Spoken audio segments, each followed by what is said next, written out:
Got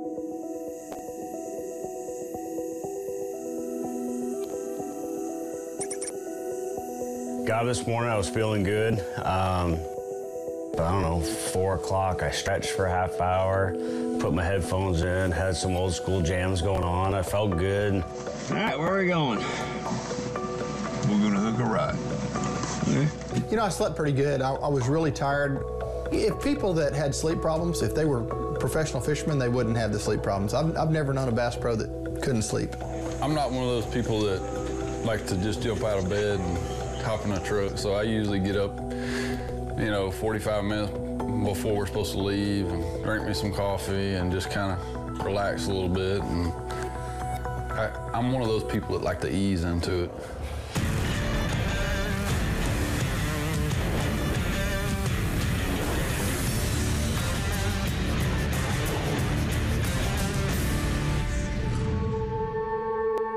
Get in the truck, I still got my headphones, I got one ear in, so I got like Snoop and Dre playing in one ear, and I got HT talking to me in my other ear, so that was my ride this morning.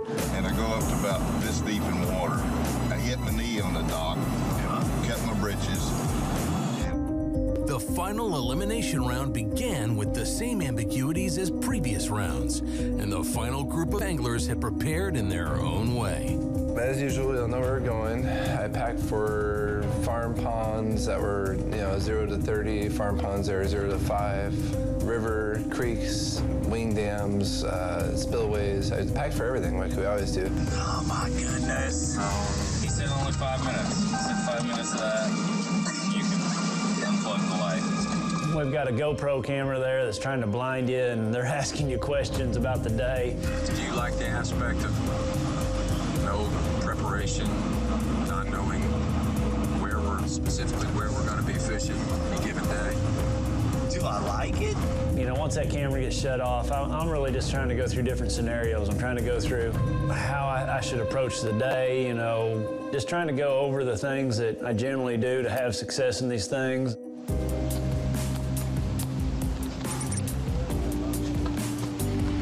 About a 45-minute drive. Sure enough, we're at Lake Eufaula. I fished Lake Eufaula a couple times before, but never this time of year. So you got 10 miles this way, 12 miles that way, and we'll rendezvous back here. You're joking, right? I'm not joking.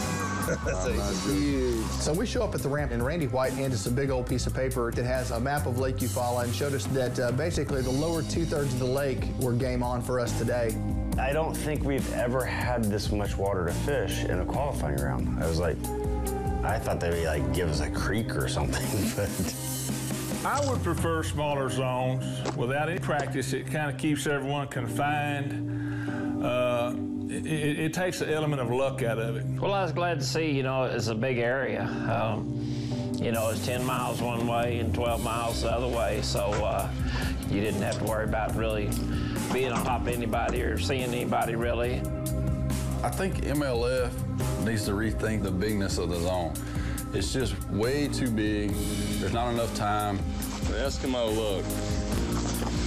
I figure if we're going to be doing a lot of driving. I really love that. I mean, I was excited. One of the things that I've always disliked was it seems like the zones were too small. I've heard both ways on this too. It's like it's so much water that it's hard to kind of digest where you can't look at all of it. You're a punk if you can't figure it out. Simple as that.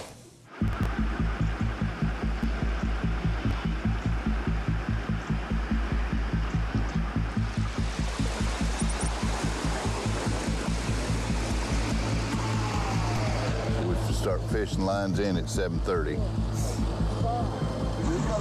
So what do you think about that time? I'm gonna be bored.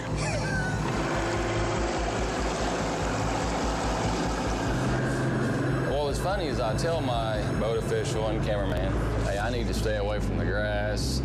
And what I need to do is get a flipping stick in my hand and just go flip docks. And I felt like that was going to give me the best chance. And whenever we started running around, that was the plan. And then I started seeing everything else that Eufaula had to offer. There's just so much stuff here to fish. This is going to be one of them. You start with about 10 rods on the deck, and we're going to have a lot less. after that first period. I actually started on the boundary of the northern end of the zone is where the bridge is. I just felt like I could pick up a couple quick fish, and it was funny. We have a huge zone, 20-something miles. That's Alton. Not the only one with this idea either. There's 3 of the 10 start within 50 yards of each other, and I'm fishing around a point and don't know anybody's there. When I come around, Alton has a fish on. 1 pound, 1 ounce. I'll take it, thank you. Looks like Alton's uncaught one. You know, I started on the bridge, and Alton started on the other side of the bridge, and he was the first one to catch one. Further south, Todd Faircloth had less company and some structure that made him feel right at home. When you're grass fishing, you fish the same stuff as it wasn't grass. You fish points, you fish drains, you fish corners. I grew up fishing grass, and once I saw that there was a lot of grass in the lake, I pretty much made up my mind that I was gonna fish grass. I picked up a Strike King rodent with a 1 ounce weight, 50-pound sunline braid, and started pitching it on the outside edge of the hydrilla, and that's how I caught all my fish today. There we go. I'll take that. You know, the first bite that I got, you know, it just gave me confidence in the area that I was in. It gave me confidence in the technique that I was using. In the boat. Woo, that's what we after right there, guys. Score tracker update. Todd Faircloth just caught a 5-pound, 5-ounce bass. Faircloth just caught a 5.5. We gotta go to grass. Generally speaking, whenever you're flipping grass, you're punching a big weight, through that heavy cover, and usually the smaller fish are gonna be on the outside edge of it. So when you're doing that, you're fishing for, a bigger grade of fish. We keep catching them like that. We ain't gotta catch one very often. Todd Faircloth had a quick start fishing matted grass, but he wasn't the only angler intrigued by Eufaula's healthy surplus of vegetation. You know, I found that hydrilla that came out at the mouth of White Oak, and I started out there, I started throwing it top water some, and I got out toward the end of the grass where it really started getting sparse, and I started throwing an Alabama rig. And I caught like 15 or 20 off of that long tapering point, but only one keeper. There we go. I seen real quickly that I was onto something, that I could catch some fish. It keyed me in onto the hydrilla, and that's what I was going to do the rest of the day. I've got so many spots on my fish. It's such a big body of water. It's almost all fishable. So I spent a lot of time trying to find areas I knew so I could have a kind of a starting point. I sort of committed to fishing deep the first period. But I was always watching, looking around, watching the flats, watching the banks. But I caught almost all of them the first period on a crankbait. Just caught a bunch of them. For every keeper I caught, I probably caught at least 5 to 10 shorts. 3 or 4 today that were just like a hair short.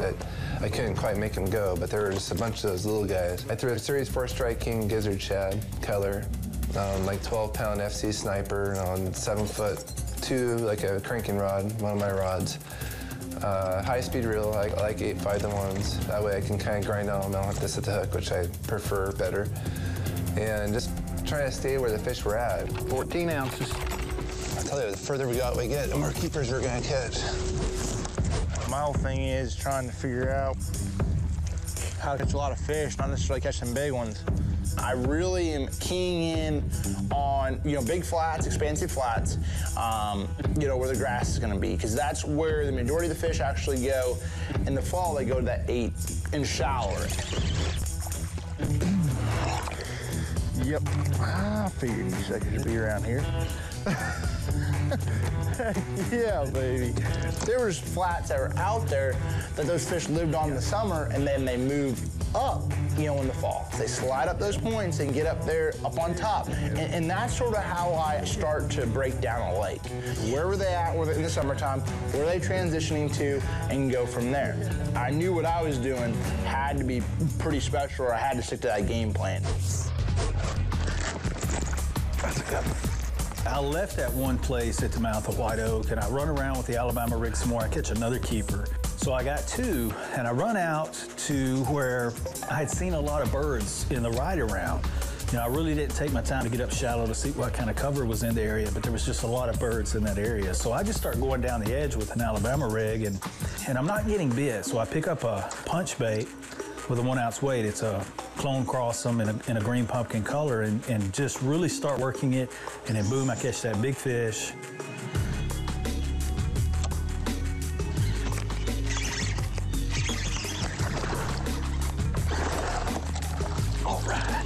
When I swung that 3.5 pounder in, you know, that was 2 or 3 fish right there. When you get one like that and you get that quality, that really keyed me in. But the biggest thing about it was right after that, about 10 minutes later, I catch another one. And that's when I really started getting dialed in. This is what I'm gonna do the rest of the day. The big thing was that sunshine, and it really had them under that mounted hydrilla. And I'm gonna tell you, we got them rolling on this clone cross on green pumpkin. And gonna come back right here. There's a little school right here on this point. So come back and see what we can get going. If we can find another couple of little places like this, we can get rolling.